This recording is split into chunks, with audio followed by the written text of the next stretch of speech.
Ben, c'est sûr, on en avait déjà entendu parler. Là. On avait même entendu des gargouillis d'estomac charriés par le vent l'hiver, mais le visage de la faim, dans mon village, il n'y a personne qui ne l'avait jamais vu pour vrai, à yeux dans les yeux. Bien, un beau jour, le visage de la faim a fini par se montrer à face au village, puis ça s'est passé chez Joe Tondreau. Joe, c'est un souffleur de verre. C'était même le meilleur souffleur de verre au monde. Hey, il soufflait des bulles de verre là, tellement belles, tellement rondes, tellement parfaites, que le monde qui se mirait dedans se voyait plus beau, plus fin, et surtout plus riche qu'il était. Hey, pensez-vous, ça se vendait, ça, cette affaire-là, tellement que ses patrons n'arrêtaient pas de dire « Hey, Joe, on en veut plus. Plus de bulles de verre, puis plus grosses, jusqu'au jour où, pendant qu'il était en train de souffler sa plus grosse bulle de verre à vie, bien, ça y a pété d'en face, avec toutes les illusions de richesse qui venaient avec.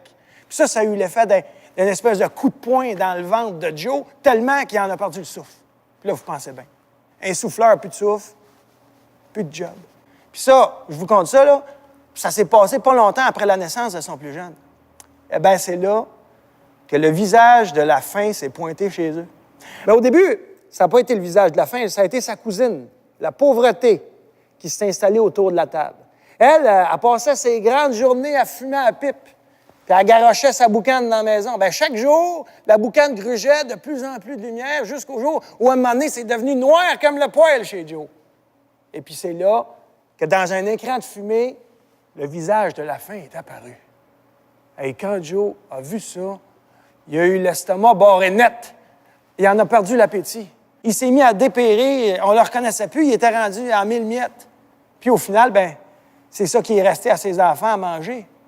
Des miettes de père. Ça ne fait pas des enfants forts, ça.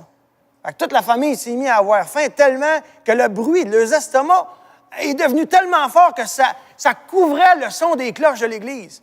Jusqu'au matin où mon grand-père a décidé de rassembler tout le monde sur le parvis de l'église, puis il leur a dit cette phrase-là que j'oublierai jamais. Il a dit « Quand un ventre crie famine, et puis qu'il n'y a personne qui répond, c'est parce que le cœur du village est rendu sourd. » Puis c'était drôle de l'entendre dire ça, parce que mon grand-père, il est sourd comme un pote. Mais son cœur, il entend aussi bien que celui d'un jeune de 20 ans. Fait que tout le monde a dit « C'est bien vrai, il faut faire de quoi?